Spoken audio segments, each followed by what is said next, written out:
Hello guys, Leo Chase from Mythmaster here, with a tier list ranking video on the live action Batman movies. Apart from, I think there was an Adam West one, but that's not here, and Batman v Superman isn't here either. But for the rankings, they are Do You Want to Know How I Got These Scars? They're Taking the Hobbits to Isengard, Norman's on Sabbatical Honey, Say That Again, Somehow Palpatine Returned, and I Don't Even Know Who You Are. The quotes are not in reference to how good I think the movies ever are, but I'll explain them.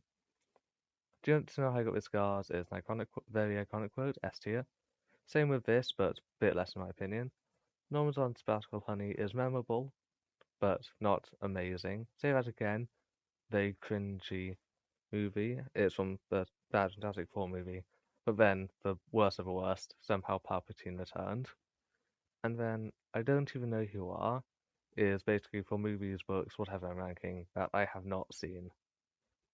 So first up is the original Michael Keaton Batman, which for now I think I'm going to put in Norman's on Sabbatical. So very good. Like, it's hard to not compare them, but it's a good origin story. Though we don't actually, it's one of the few Batman opening movies which doesn't open with his parents getting murdered, which is something I've seen so many times in movies. But yeah, there is Vicky Vale as love interest, who's okay as they go. Jack Nicholson's Joker is iconic, but not my favorite Joker, as you'll come to see. Alfred's great in it. I like how in the Keaton movies and the other movies in the kind of set, Alfred's a lot more involved, but also Michael Caine's Alfred is fantastic, which I'll be getting onto later. It has, I think, Joker's got lots of gadgets which are fun. There's kind of things like Batman can't turn his head, which is very funny, but then it takes away from it a bit, and it's just pretty overall quite a good movie, but not deserving of those tiers. Batman Returns like an instant S tier. I watched that movie for the first time a few weeks ago after hearing so much about it, and it definitely lived up to the hype. Keaton's Batman does quite a lot, but the real standout parts are Danny DeVito's Penguin and Selena Kyle, aka Catwoman, played by Michelle Pfeiffer, who she's my favorite Catwoman out of the three different Catwomen. And then also we have I think it's Max Schreck, played by Christopher Walken, who I don't think he's from the comics, but he's a third villain in it, and he also works well. There's a lot of kind of into villain dynamics in a way, in terms of everybody had a connection to everyone else in some way. So with Penguin, he's and got the sob story thing, and then him and Catwoman, well, he likes Catwoman quite explicitly so, if you go in, you'll understand if you watch the movie. Then he's got deals with Max Schreck, and then he's fighting Batman. I think he is probably the main villain of the movie Penguin. Selena Kyle was murdered by, spoilers, Max Schreck, and then came back to life as Catwoman, basically. And her outfit is iconic in this, so kind of black leather, and the whip, which she did the whip tricks herself, Michelle Pfeiffer. The penguins are really cute, and they actually did use real penguins, and it increased the budget by a lot, but it was worth it. And Michelle Pfeiffer did put an actual bird in her mouth. But one thing I heard about the movie, which is which makes sense, is that at the end it was a bit ambiguous whether Catwoman lived or died, so they added a scene at the end after test screenings because people wanted to know, which is why the movie ends with Catwoman looking up at the bat signal. In a similar way to how in this one it ended with the bat signal coming on for the first time.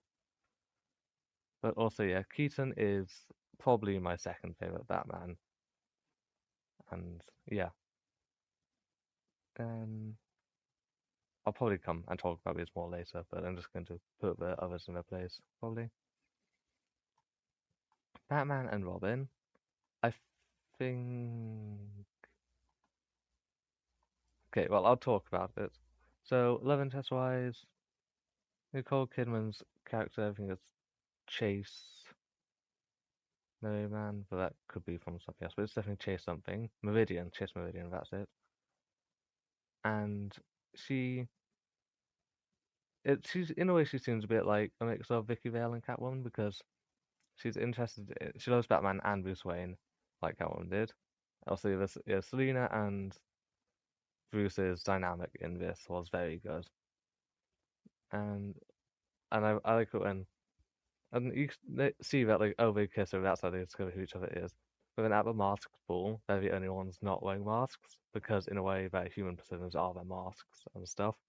Yeah, but Chase Meridian is she's like Vicky Vale. She's a bit more kind of in the public eye, and she's not a reporter, but she's a psychologist and she's kind of doing studies, but like how Vicky Vale was reporting. But she's a good character. Tommy Lee Jones Two-Face is quite Jokerish, and I wish he used this coin more, especially because that's how it is his downfall. But it is how his downfall happened. But I'm glad that it did happen in his downfall. I would have liked to see an origin story, but there wouldn't have been time. I think it's good that they just kind of had him as a villain. While we saw Jim Carrey's Riddler's descent into madness, which I absolutely love. Jim Carrey is probably the best part of the movie. Val Kilmer is an okay Batman, but not my favorite. And Robin, I don't really like him that much in the movies. He seems too old, which I know for the time was like what everybody wanted, but it doesn't kind of fit with my view of Robin and stuff. And Alfred played another big role in it, which was good. And okay, I might actually put it up here then. But it's also one I've watched most recently, so recency bias. As expected, Batman and Robin goes and somehow Palpatine returned. The story made not really much sense, especially with Poison Ivy and Mr. Freeze working together, even though their goals were literally opposite, because Mr. Freeze wanted to basically make the world icy and also get his wife back, the Nora stuff. Even though it's such a cheesy movie, because of just how powerful Mr. Freeze Nora's story is, it actually worked kind of. And Poison Ivy, she wants to make all world plants. We saw her origin, but it was kind of a bit not rushed, but also Bane in that movie was just a mindless henchman, and yeah, he was. I don't even really count him as Bane in that. Uh, again, not really a big fan of Robin in the thing. Can't even remember what Alfred's niece or well, one who went on to be Batgirl, her name was. But Alfred, it was sad with him dying. Also, I kind of basically the movie is very forgettable. Like even a few days after watching it, I like, couldn't remember what happened in the plot other than just like, oh yeah, Poison Ivy and Miss Freeze, and then Batman and Robin and stuff. And yeah, basically very forgettable, cheesy, and in a bad way.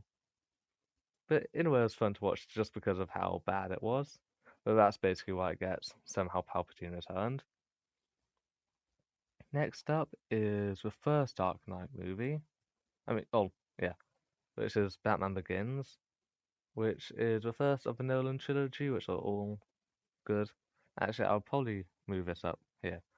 Even though we didn't actually see that much of him, I really liked Scarecrow's role. And he was played by I think is it Cillian Murphy or my I keep on forgetting people's names today, sorry. But he was great, and it was great to see him, the Scarecrow character, reappearing in both of the other movies. It really created a sense of continuity and stuff. And then Ra's al Ghul or Ra's al Ghul. Everything seems pronounced it differently, but I think I go Ra's is the one I normally go for. But for him, he's played by Liam Neeson. There's a whole fake out thing, but I knew beforehand, which was a bit bad for me, if you get my meaning. But in a way, I wish I didn't. But that was done really well. His relationship with Bruce was done really well. This is the only one which has a whole kind of race training him backstory. There's also a bit of Falcone mob stuff, which is always good because. But oh, I've also been watching the show Gotham, and I'm loving it at the moment. But that's not a live action movie, so it's not getting ranked here. But yeah, the Falcone was done as a good part of it, especially and his kind of development into Batman was done very well. What's even with the Michael Keaton one, you can't really call it an origin story in a way because he's been Batman for a bit of a while. Whereas in this, we properly see him becoming Batman, and yeah. And then Rachel is okay in that, but I prefer her in The Dark Knight, which I'm getting onto. The Dark Knight, instant S tier. Heath Ledger's Joker is basically the main standout part of it. The two boats, and also literally the quote is because of him. He's an amazing actor. Also in 10 Things I Hate About You, which is really hard to picture in the same character. Also in the kind of Nolan movies as a whole, / Bale movies, Morgan Freeman as Lucius Fox and Michael Caine as Alfred. Oh, Arthur, sorry. Alfred are absolutely amazing, and Alfred really gets to shine in this one, especially with all the Rachel stuff. I prefer Rachel in this movie than that movie, could just because I saw this first. I don't know the actress, but her death is very sad, and that brings me on to Two Faces story in it, which is another descent into madness, but with like Edward Enigma in this, he kind of started off a bit like not he wasn't a good guy like Harry Dent was, and kind of I guess it's all Poison Ivy's descent, and she was already well, we didn't see much of it before. We saw Joker's descent, but he was already completely evil and stuff. And okay, another descent that we saw was Catwoman. That was done very well. But yeah, so these two probably have the best descents, which might be why they're so high up. Also, Lucius Fox, the whole him kind of getting worried about how far Bruce is going and considering Alfred. That's a big part of the movie. The two boats is seen as incredible, and I first heard about it in the Lego Batman movie, which means when I watched this movie, I was like, "Oh, it's a time with the two boats," which was really fun. Uh, yeah, it's been called the best superhero movie of all time, and it definitely deserves that praise. Moving on, Dark Knight Rises. Okay, so it's Bane is done quite well in it, even if, and Tom Hardy plays him very well, even if the voice is a bit. Well, I'd say the voice is iconic. The spoilers again, but like, there's been spoilers about all this so by now. And also, if you enjoyed this video, consider dropping a like and subscribe and leaving a comment. Especially, yeah, comment even if you don't leave a like or subscribe. Comment down your opinions. The Bane isn't very well in it, but the Talia reveal is I didn't, in a way, I didn't see it coming, but also I knew it was going to happen, and it didn't seem that obvious to me. But her death is highly criticized because it's it's so funny to watch in a way, and I would have preferred if Bane had been the main villain rather than her pulling the strings and stuff. Uh, this also had a Catwoman in, and halfway was good, but the other two Catwoman are better, and we'll get into next Catwoman next. But yeah, the weakest out of the Nolan trilogy. Maybe, yeah, not say that again tier. Maybe sabbatical tier. Hmm. Also, there's a whole kind of Gordon subplot of how then, and there's kind of Robin in it. But it's not forgettable, just it's not fantastic in a way. As well as these are all very good movies, I think. And oh yeah, hence the tier list. Next up, Batman, which is very different in terms of. I was gonna say it's much longer, but actually, The Dark Knight Rises is almost as long, I think. No, yeah, but that is very long. And the Riddler is in it, and he's good until he's actually until like kind of the end doesn't have. In a way, it feels like it's over before the finale. The big finale is all the Riddler, people attacking and trying to kill the mayor and stuff, and the city flooding, which I think is good, kind of showing Riddler's influence and stuff. But I kind of wish we saw more of it at the actual Riddler, as I liked when Batman was solving riddles and stuff. Like same with this, Riddler is a very good villain. He's one of my favorite Batman villains.